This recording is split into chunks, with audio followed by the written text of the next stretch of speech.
উনি তো ঠুস করেই বাংলাদেশে ঢুকে পড়বেন বলে আমাদের কথা আগে রেকর্ড করতো, রেকর্ড করে তারপরে এর আগে বিভিন্ন সামাজিক যোগাযোগ মাধ্যম, টেলিভিশনের মাধ্যমে প্রকাশ করতো বিরোধী দলের নেতা নেত্রীদের কথাবার্তা। এখন উনি নিজেই ওনার কথা রেকর্ড করেন, রেকর্ড করে এটা আবার ছেড়ে দেন। উনি ঠুস করে ঢুকে পড়বেন। আজকের খবর হচ্ছে উনি ভারতে থাকতে পারেন নাই, ভারতের সরকার তাকে রাখতে পারে নাই, চলে যেতে হয়েছে আরব আমিরাতের একটা শহরে। বাংলাদেশে ঢুকে পড়া বাদ দিয়ে উনি বাংলাদেশ থেকে যোজন যোজন দূরে সরে গেলেন। কেন সরে গেলেন এই কথা উনি বলতে পারবেন ভালো। বন্ধু রাষ্ট্র ওনাকে রাখতে পারলো না। আশা করি বিশ্বের কোথাও উনি শান্তিতে থাকতে পারবেন না ইনশাআল্লাহ। আরব আমিরাতে আমাদের 68 জন ভাইকে জেল খাটাইছে, ঠিক কিনা? এই 68 জন ভাই কি শুধুমাত্র তার প্রতিবাদ করেছিল, তার শাসন ক্ষমতার প্রতিবাদ করেছিল, তার হত্যাকাণ্ডের প্রতিবাদ করেছিল, আবু সাইদদের শহীদ হওয়ার প্রতিবাদ করেছিল? তা করেনি। অসংখ্য ভাই সেখানে আছেন, হাজার হাজার লক্ষ লক্ষ ভাই সেখানে আছেন, যারা তাকে যদি এক নজর দেখতে পান তাহলে ওই যে যেভাবে পেছনে কে আসলো যখন কুকুরে তারা দেয় তখন কেমন লাগে আপনাদের বুঝতে পারেন তো? যে এই মনে হয় পায়ের মধ্যে খামসা দিল, ওইটা মনে করে কিন্তু ওই দিন হেলিকপ্টারে উঠছিলেন 5 তারিখে। এই তো মনে হয় ধরলো আমাকে, এইভাবে করে তিনি সেদিন 5 তারিখ উঠিয়েছিলেন।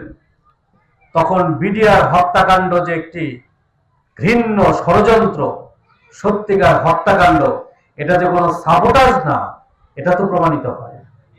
এবং এই সকল বিচারের জন্য হেফাজতের সেই 5 তারিখে যে ব্যাসাকার আর 28 অক্টোবর থেকে শুরু হয়েছিল 2006 সাল থেকে লগি বৈঠার যে তাণ্ডব লীলা দেখিয়েছিলেন 14 দল আওয়ামী লীগের নেতৃত্বে, সেদিনই বোঝা গিয়েছিল বাংলাদেশের ক্ষমতায় আসলে তারা কি নিষ্ঠুরতা দেখাবেন। আর সেনাবাহিনীকে হত্যা করার মাধ্যমে সেই নিষ্ঠুরতা প্রদর্শন করেছিলেন এই শেখ হাসিনা। আমরা এই ইতিহাস ভুলে যাইনি এবং এই ইতিহাস কখনোই ভুলে যাব না। আমাদের প্রিয় ব্যক্তিত্ব মীর কাসেম আলীকে তারা হত্যা করেছে, জেলখানায় পুড়ে ফাঁসির কাষ্ঠে ঝুলিয়ে তারা হত্যা করেছে। শেষ সাক্ষাতে যখন আমাদের ভাবিরা গিয়েছিলেন, তার সন্তানরা গিয়েছিল, পরিবারের লোকজন গিয়েছিল, সেদিন এক বাটি সুজি তার জন্য আমার ভাবি রেঁধে নিয়ে গিয়েছিলেন। মীর কাসেম আলী ভাইয়ের দিকে তাকিয়ে বলেছিলেন, আমাদেরকে সময় দেওয়া হয়নি, খুব দ্রুত আসতে পেরেছি, এই জন্য কোনো কিছুই তোমার প্রিয় জিনিস রান্না করে নিয়ে আসতে পারিনি, শুধুমাত্র তোমার প্রিয় সুজিটাই রান্না করে নিয়ে আসতে পেরেছি। এই বলে সুজির বাটিটা যখন তার দিকে এগিয়ে দিলেন, শহীদ মীর কাসেম আলী বললেন যে দেখো, যারা শহীদ হয় আল্লাহ রাব্বুল আলামিন রিজিকের দায়িত্ব তিনি নিজে নিয়ে নেন। সুতরাং আমি শহীদ হতে যাচ্ছি কিছুক্ষণের মধ্যে, নিঃসন্দেহে আল্লাহ রাব্বুল আলামিন আমার জন্য খাবার প্রস্তুত করে রেখেছেন, আমি জান্নাতের খাবার খাওয়ার জন্য রেডি হয়ে আছি, দুনিয়ার আর কোনো খাবার আমার জন্য নয়, এটা তোমরা নিয়ে যাও, তোমরা নিজেরা খাও। এরকম একজন ইমানদার ব্যক্তিদেরকে যখন হত্যা করেছে আমাদের সাবেক আমিরে জামাত মাওলানা মতিউর রহমান নিজামী, কিছুক্ষণের মধ্যেই ফাঁসির কাষ্ঠে ফাঁসির মঞ্চে উঠবেন, তার সন্তানকে বলেছে, ব্যারিস্টার নাজিম, তুমি তো মাওলানা কামেল পাস, তুমি বলো তো দেখি লুঙ্গি পরে যাব নাকি পাজামা পাঞ্জাবি পরে যাব ফাঁসির মঞ্চে? এরকম সাবলীল কথা। আর 30 মিনিটের মধ্যেই যিনি ফাঁসির মঞ্চে উঠবেন তিনি আলাপ করছেন, কোন চিন্তার রেখা তার মধ্যে নেই।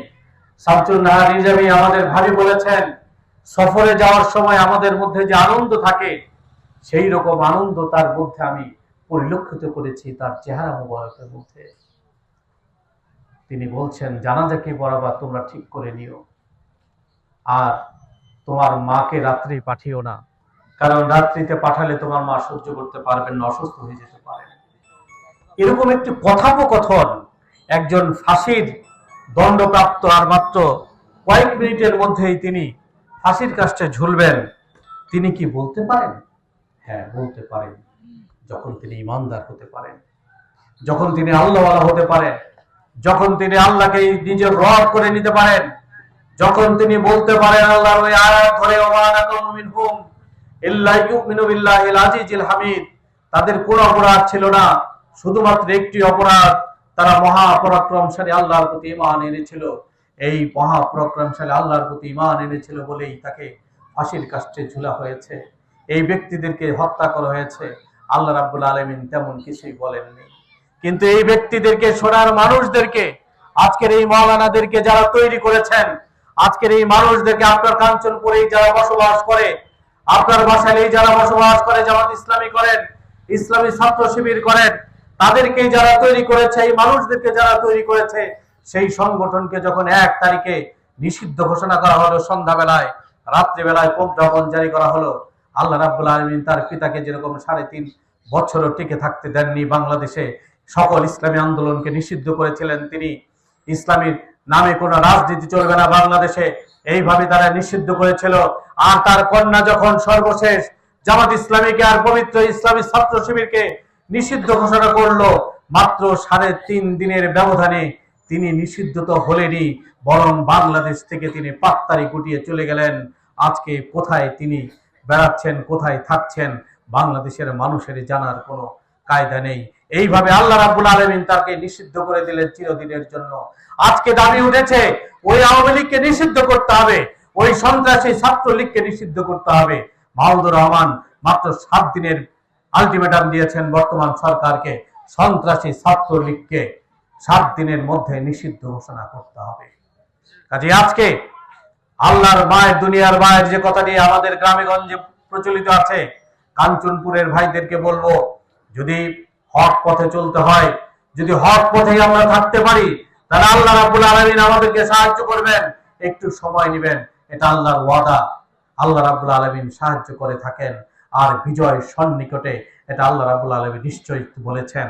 এই কারণে আজকে শুনতে পাই সারা বাংলাদেশের প্রত্যেকটি আনাচে কানাচে জামাত ইসলামী নাকি আগামী দিনে ক্ষমতায় যাবে।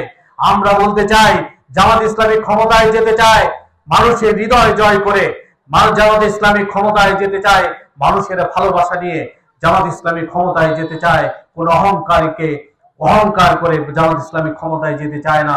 একটি সমাজকর্মী হিসাবে, মানবতার দরদি হিসাবে, মানব দরদি হিসাবে আগামী দিনে ক্ষমতায় যেতে চায়। কারণ ক্ষমতায় গেলে পরেই আল্লাহর দ্বীন প্রতিষ্ঠা করা যাবে। আল্লাহ সুবহানাহু ওয়া তাআলা সুস্পষ্ট করে বলে দিয়েছেন, কারণ আমি যদি তাদেরকে ক্ষমতায় দেই, তারা 4টা জিনিস কায়েম করবে, আকিমুস সালাত ওয়া আতুজ যাকাত তা'মুরুনা বিল মারুফ ওয়া তানহাউনা আনিল মুনকার।